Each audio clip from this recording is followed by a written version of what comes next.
Four second-half goals at the J. Davidson Stadium this afternoon. Final score, Altrincham 2, Dover Athletic 2. We're talking to manager Lee Sinnott.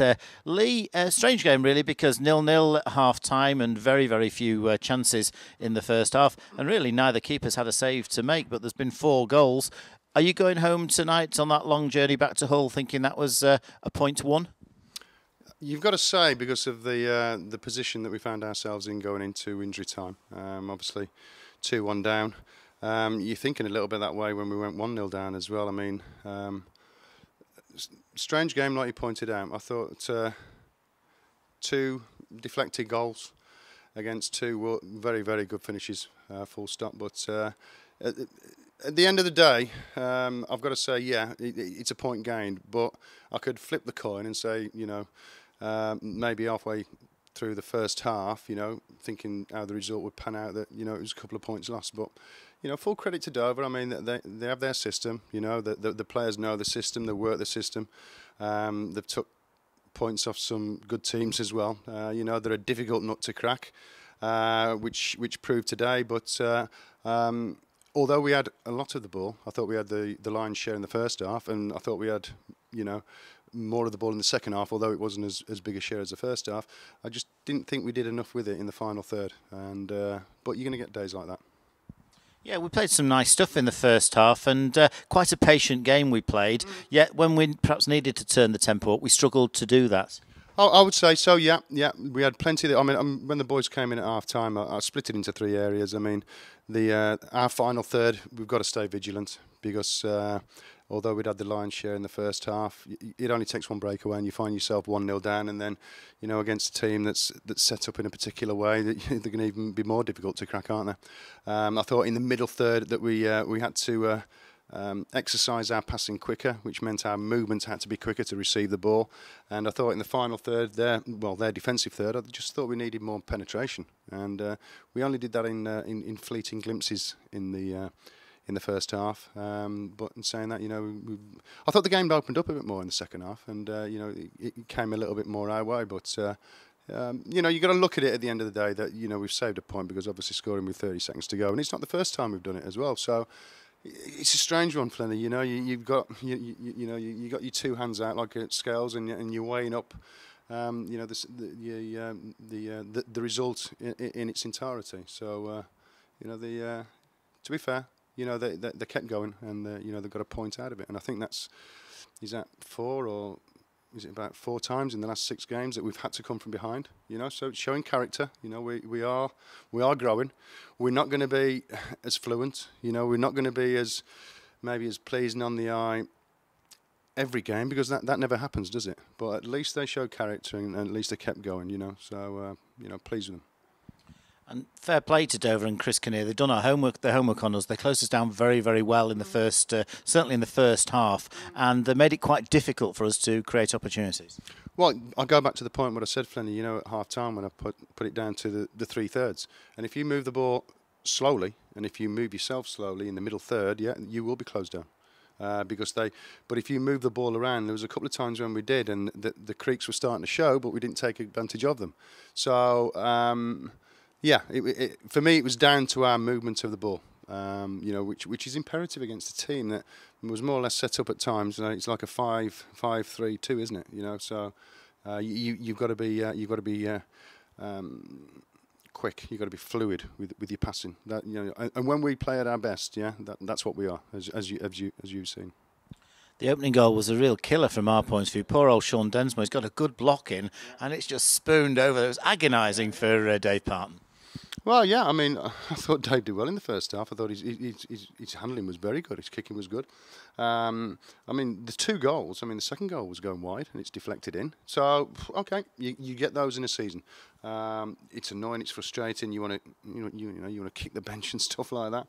But the players came back. You know, they could have.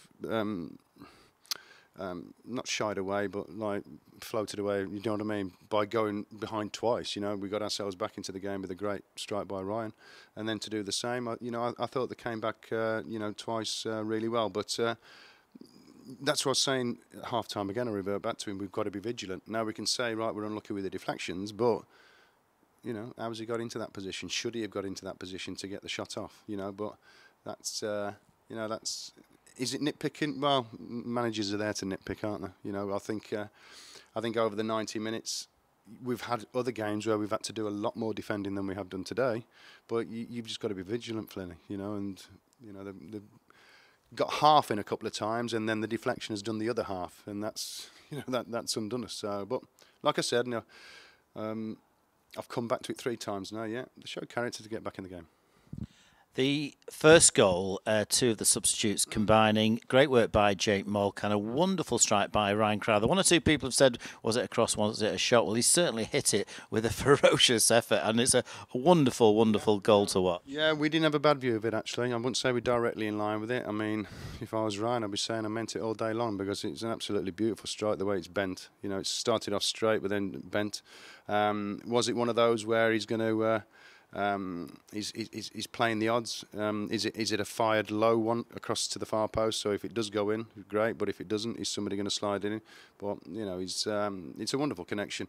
I just felt today that on the hour mark that, no disregard to the players who came off, I just thought we just needed to change things a little bit, just to find if we could unlock the door. And although we didn't exert as much pressure on their goalkeeper as I'd like to, at least we came up with 2 wonderful strikes to gain us a point.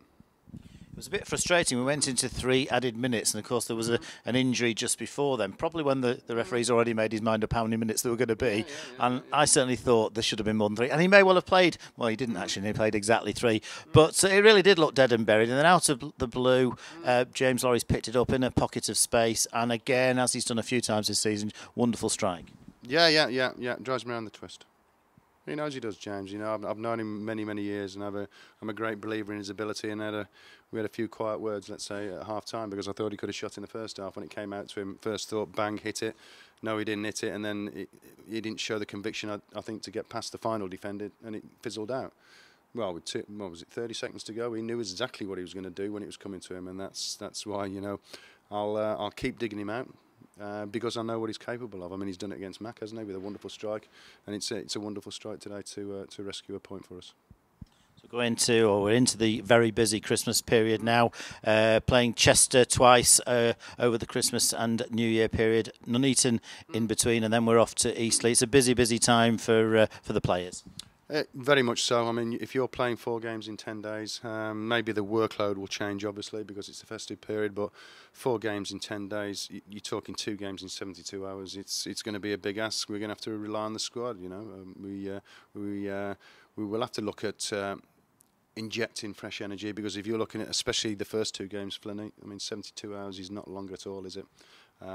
It's not even a Saturday to Tuesday game, is it? So that's something that's going to have to be gauged. But yeah, everybody looks forward to their football at Christmas and New Year, don't they? We know that it comes with the territory, and obviously looking to keep on putting points on the board. We're into the 30s now, aren't we? And like I've said since I've been here, how quickly can you get out of the 10s? How quickly can we get to the 40s? And then you take it from there. So. We're looking forward to the Christmas period, and hopefully we can get as many points out of it as we can.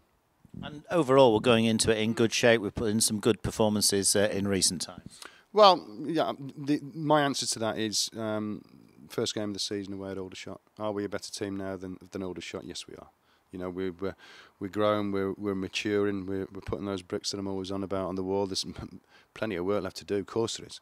But we are a more battle-hardened team now than we were in the first month.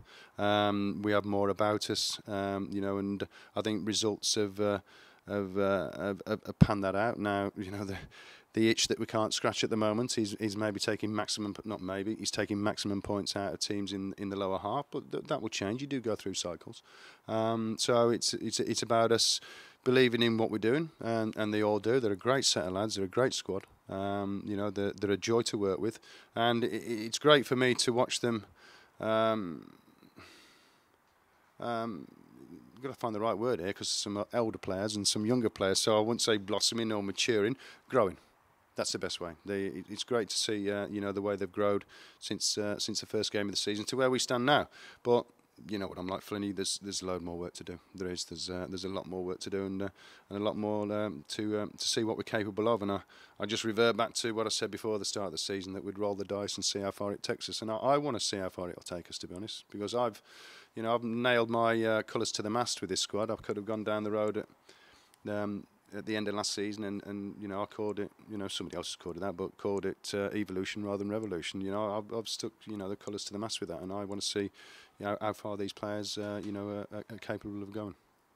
Yeah, when we spoke after the low point of the season, which really was the 4-0 defeat against Welling, it looked like there might have to be changes, but you've stuck with some players who at the time weren't really doing it for a couple of games, but they've really come good in recent weeks and months. Yeah, we had a period where we were asked questions. I mean, we had a 4 or 5 and a 4, wasn't it, within more or less 10 days or 2 weeks or something like that, and you get asked questions. But it's a strange job being a manager.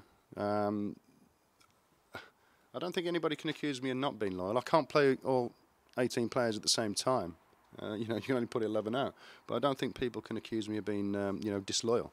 And that's the belief, like I said before, Flinny, that I have in the squad. And I'm interested to see how far that will take us. Now, I'm not saying in January that we may bring 1 or 2 bodies in. We'll have to wait and see on that. But they're growing so far, and they need to keep doing so. It'd be interesting to see what happens between now and the end of the season.